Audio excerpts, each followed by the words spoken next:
Facebook has just been ordered to pay $500 million to ZeniMax. Today we look at the circumstances and the facts that led to this decision.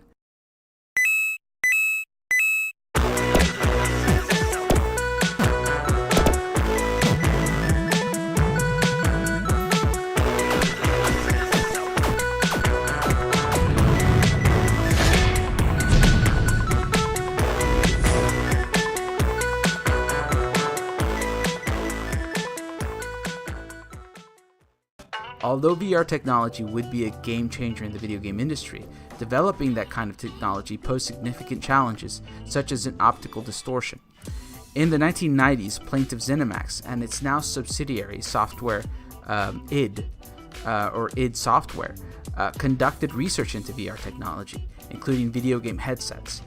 ZeniMax even developed prototype software that would enable players to experience video games on a VR headset. But despite ZeniMax's gains in VR technology, a commercially viable VR headset remained an elusive accomplishment. So the key obstacle was resolving the latency effect, the delay between a user's movement and the corresponding changes in the displayed image. Nonetheless, by March 2012, ZeniMax had developed a prototype VR headset, advanced enough to showcase at E3.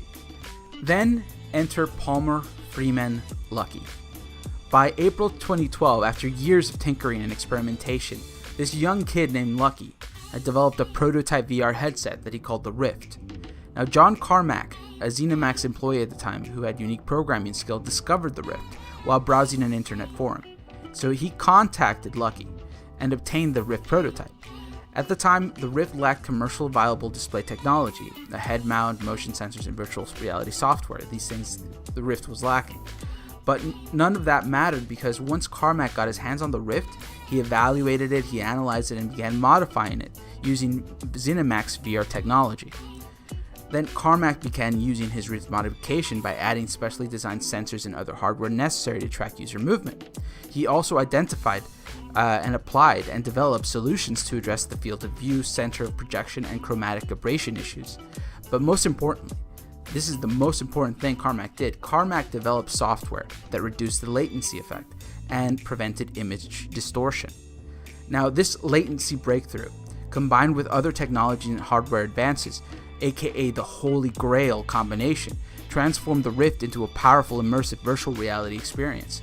This unearthing of the gaming grail prompted ZeniMax to seek a formal agreement with Luckey. So they decided to get into a contract themselves, ZeniMax and Luckey, to protect the proprietary technology incorporated into the Rift.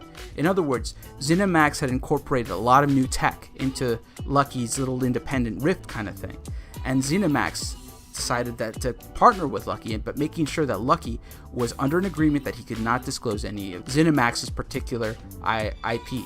On or around May 24th, 2012, Luckey and ZeniMax entered into this non-disclosure agreement. So basically, the NDA said this, that Luckey undertakes and agrees that Luckey shall secure and keep such proprietary information strictly confidential.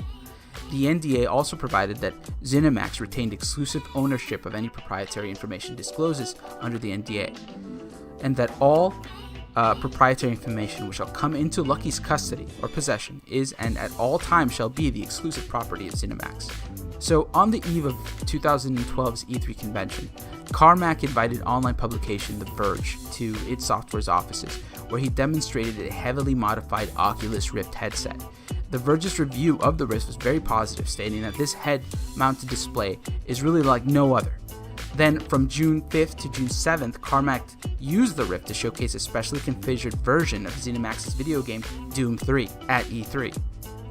The appointment-only demonstration resulted in worldwide publicity for the Rift. Moreover, the Rift was awarded the E3 Game Critic Award for Best Hardware and Peripheral. Following the E3 success, Luckey founded Oculus LLC.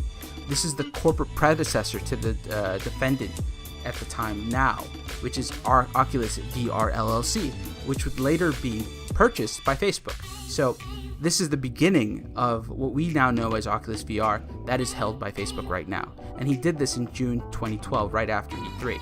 So a few days later, ZeniMax and id set up a file transfer protocol arrangement to share VR proprietary information with Luckey. So Lucky's objective was to develop and promote the Rift as a commercially viable VR headset. To that end, ZeniMax sent Lucky proprietary information on an ongoing basis, so they kept sharing information. So throughout June 2012, Lucky continuously emailed ZeniMax seeking and receiving access to ZeniMax's proprietary information, their trade secrets, and all their know-how. So, for an example, ZeniMax sent Lucky software that permitted him to install customized firmware onto the sensor that ZeniMax sensors that Carmack had added to the Rift. Moreover, ZeniMax sent Lucky hardware to use in the Rift, including cables, customized sensors, as well as improvements to the Rift's optic calibration and sensor mounting. So ZeniMax now or in this case, in 2015, ZeniMax asserted that all of these disclosures were made pursuant to the non-disclosure agreement. And remember, Lucky was under this non-disclosure agreement, so any information he was not able to divulge later on. Now, in June 2012, we're still in June 2012, Lucky increased its efforts to fund Oculus, right? So, to that end, Lucky began developing the Kickstarter campaign that everybody knows of. We all heard about this Kickstarter campaign, and it raised funds for his enterprise. As part of the fundraising campaign, Lucky requested that Carmack promote the Rift in his keynote speech that he was scheduled to give at QuakeCon, and to put together a promotional cameo or blurb on a video that he planned to use as part of his Kickstarter pitch. In response, ZeniMax proposed that the parties enter into another formal agreement. Lucky ignored the suggestion but continued to ask ZeniMax for proprietary information, which for unknown reasons, ZeniMax continued to provide. Now remember, he's still under this non-disclosure agreement and he's still asking for this non-proprietary information. Now, on August 1st, 2012, Lucky launched the Oculus Kickstarter campaign.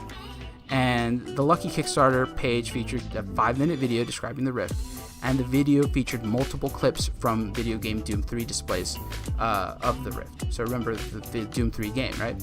So a video game ZeniMax had prohibited Lucky from using. Lucky prominently displayed the Doom 3 logo and touted Doom 3 as the first Rift-ready game. Lucky described the ultra-low latency head tracking, ZeniMax's VR technology, as the magic that set the Rift apart. Remember, this is ZeniMax's technology we're talking about, or a combination of the two, but he's touting it as this magic that sets Rift apart. And remember, Doom 3 is ZeniMax's property, and Kickstarter project ultimately generated $2.44 million, far surpassing the original goal of $250,000.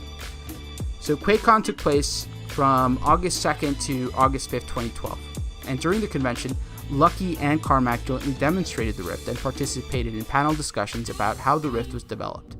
Meanwhile, ZeniMax executives met with Oculus' CEO to discuss giving ZeniMax an equity stake in Oculus as a compensation for Oculus' dependence on ZeniMax's proprietary VR technology. Yet, despite not reaching a formal agreement, ZeniMax provided Oculus with an excludable version of Doom 3 for use in Oculus Rift demonstrations. However, ZeniMax required that Oculus obtain prior approval before each showing and requested a schedule of anticipated Rift demonstrations. Now, in late August and early September 2012, ZeniMax made multiple requests to Oculus to discuss compensation for ZeniMax's role in developing and promoting the Rift. On September 21st, 2012, Oculus forwarded ZeniMax a proposal designed to kick off a formal discussion of the parties' future relationship. No agreement was reached, and ZeniMax finally ceased to provide proprietary information or technological assistance to Oculus. After Carmack's employment contract with ZeniMax expired in June 2012, Oculus hired Carmack as its CTO, or Chief Technology Officer, on August 1st, 2013. Moreover, in February 2014, to ZeniMax's loss and to Oculus's fortune, 5 additional senior employees of ZeniMax, all who work closely with Carmack, simultaneously resigned and joined Oculus. So on March 25th, 2014, when Facebook announced a planned acquisition of Oculus for $2 billion in cash, they ended up getting all of this together. They got ZeniMax's employees and a lot of their proprietary information. So that's the case in a nutshell. The result, there's a $500 order to pay ZeniMax, and which is a lot less than what ZeniMax was originally asking. I think they were asking for $4 billion.